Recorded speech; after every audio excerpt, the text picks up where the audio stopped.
Hello, welcome back. അപ്പം, ചപ്പാത്തി, ഇടിയപ്പം, പറോട്ട ഇതിൻ്റെയൊക്കെ കൂടെ കഴിക്കാൻ പറ്റിയിട്ടുള്ള നല്ല ടേസ്റ്റി ആയിട്ടുള്ള ഒരു മുട്ടക്കറിയാണ് നമ്മൾ ഇന്ന് തയ്യാറാക്കുന്നത്. അധികം സ്പൈസി ഒന്നും അല്ലാത്ത നല്ല തിക്കായിട്ടുള്ള ചാറോട് കൂടിയ ഒരു എഗ് മലായി റെസിപ്പിയാണിത്. അപ്പം ഇത് തയ്യാറാക്കാനായിട്ട് വലിയ പണിയൊന്നുമില്ല. ഒരുപാട് നമ്മൾ അരിയുകയും അങ്ങനെയൊന്നും ചെയ്യേണ്ട ആവശ്യമില്ല. പെട്ടെന്ന് തന്നെ തയ്യാറാക്കിയെടുക്കാം. അപ്പം നമ്മൾ ഇതിലേക്ക് സവോളയൊന്നും അരിഞ്ഞിട്ട് വഴറ്റിയെടുക്കുകയല്ല ചെയ്യുന്നത്, പകരം മിക്സിയിലിട്ടിട്ടൊന്ന് അരച്ചിട്ടാണ് വഴറ്റിയെടുക്കുന്നത്. അപ്പം 2 മീഡിയം സൈസിലുള്ള സവോള ഇതുപോലെ വലുപ്പത്തിൽ മുറിച്ചത് ഞാൻ മിക്സിയിലേക്ക് ഇട്ട് കൊടുത്തിട്ടുണ്ട്. മിക്സിയുടെ ചെറിയ ജാർ എടുത്താൽ മതിയാവും, അതിനകത്താവുമ്പോൾ നന്നായിട്ട് അരഞ്ഞ് കിട്ടുമല്ലോ. പിന്നെ ചേർത്തിരിക്കുന്നത് ഒരു കഷ്ണം ഇഞ്ചി ചെറുതായിട്ട് മുറിച്ചതാണ്. അരഞ്ഞ് കിട്ടാനുള്ള എളുപ്പത്തിനാണ് അതും ചെറുതായിട്ട് മുറിച്ചിട്ടിരിക്കുന്നത്.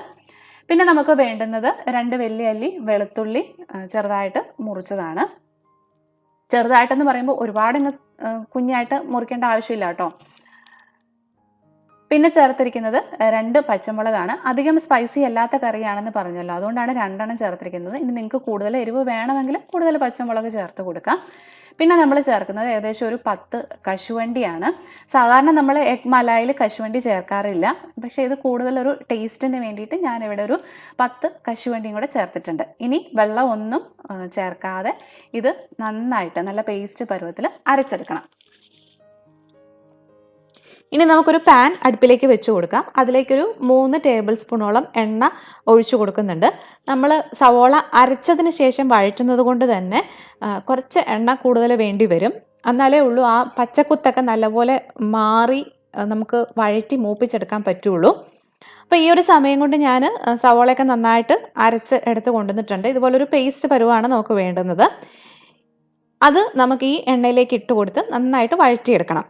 അപ്പം ഇതിനകത്തെ ആ വെള്ളമയമൊക്കെ മാറി നല്ല തിക്കായിട്ടുള്ളൊരു പേസ്റ്റായി കിട്ടണം. അതാണ് നമുക്ക് ആ വഴറ്റിയെടുക്കുന്നതിൻ്റെ ഒരു കണക്ക്. പിന്നെ പെട്ടെന്ന് വഴന്ന് കിട്ടാൻ വേണ്ടിയിട്ട് തീ കൂട്ടിക്കൊടുത്ത് വഴറ്റിയെടുക്കരുത്. അങ്ങനെ വരുമ്പം ആ സവോളയുടെ ഒരു കുത്തലും മുന്നിൽ നിൽക്കും. അപ്പോൾ ചെറുതീയിലിട്ടിട്ട് തന്നെ ഇത് നന്നായിട്ട് വഴറ്റിയെടുക്കുക. ഒരു 7 മുതൽ 10 മിനിറ്റ് വരെ എങ്ങനെയാണെങ്കിലും ഇത് വഴന്ന് കിട്ടാൻ വേണ്ടിയിട്ട് എടുക്കും. അപ്പം തീ കൂട്ടിയിട്ടിട്ട് പെട്ടെന്ന് വഴറ്റിയെടുക്കാതിരിക്കാൻ വേണ്ടിയിട്ട് പ്രത്യേകം ശ്രദ്ധിക്കുക. ഇപ്പം ആ സവോളയൊക്കെ നന്നായിട്ട് വഴന്ന് നല്ല തിക്കായിട്ട് വന്നിട്ടുണ്ട്. ഇനി നമ്മൾ ഇതിലേക്ക് കുറച്ച് പൊടികൾ ചേർത്ത് കൊടുക്കാൻ പോവാണ്. അധികം ഒന്നുമില്ല. 1/2 ടീസ്പൂൺ മുളക് പൊടി, 1/2 ടീസ്പൂൺ കുരുമുളക് പൊടി, 1 ടീസ്പൂൺ ചെറിയ ജീരകം പൊടിച്ചത്. ഇത്ര മാത്രമേ നമ്മളിതിലേക്ക് ചേർക്കുന്നുള്ളൂ.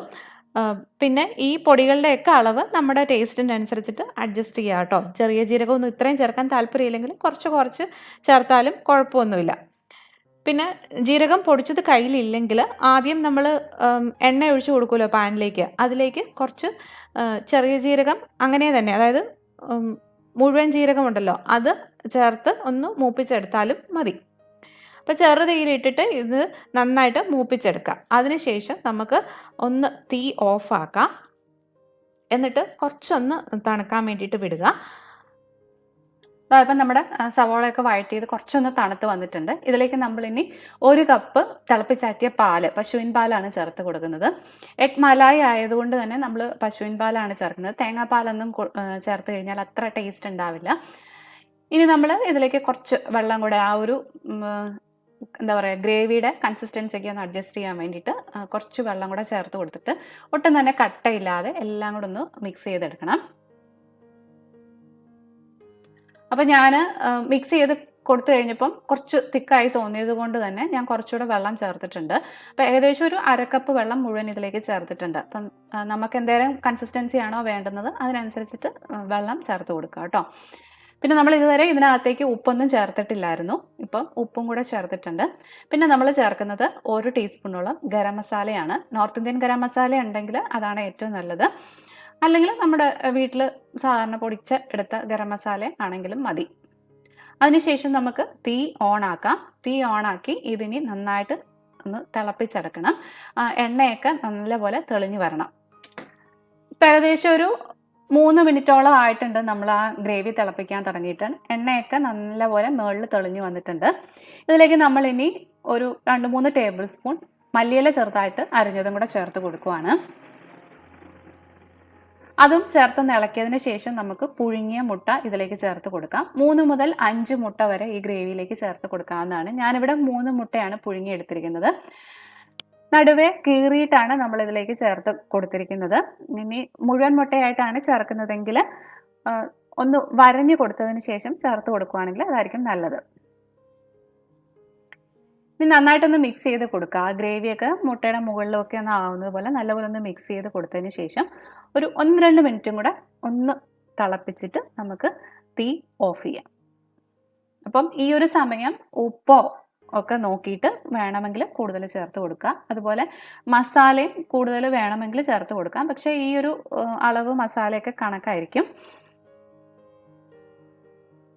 അപ്പം ഞാനിവിടെ ടേസ്റ്റ് ചെയ്തപ്പോൾ ഉപ്പും മസാലയൊക്കെ നല്ല കറക്റ്റായിട്ട് തന്നെയുണ്ട്. അതുകൊണ്ട് ഞാൻ തീ ഓഫ് ചെയ്യുവാണ്. അങ്ങനെ നമ്മുടെ അടിപൊളി ടേസ്റ്റിലുള്ള എഗ് മലായി ഇവിടെ തയ്യാറായിട്ടുണ്ട്. അപ്പോൾ ഒരു മൈൽഡ് സ്പൈസി ആയിട്ടുള്ള കറിയാണ്. അപ്പോൾ അധികം സ്പൈസി ആയിട്ടുള്ള കറികൾ താല്പര്യമില്ലാത്തവർക്ക് തീർച്ചയായിട്ടും ട്രൈ ചെയ്ത് നോക്കാവുന്ന ഒന്നാണിത്. അപ്പത്തിൻ്റെയും ചപ്പാത്തിയുടെയും ഒക്കെ കൂടെ നമുക്കിത് സെർവ് ചെയ്യാം. അപ്പോൾ നിങ്ങൾ എല്ലാവരും ഇത് ട്രൈ ചെയ്ത് നോക്കുക.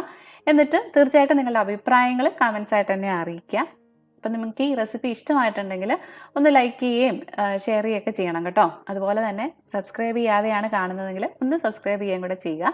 അപ്പോൾ നമുക്ക് വീണ്ടും വേറൊരു റെസിപ്പി ആയിട്ട് വരാം. അതുവരെ ബൈ ബൈ. Thank you.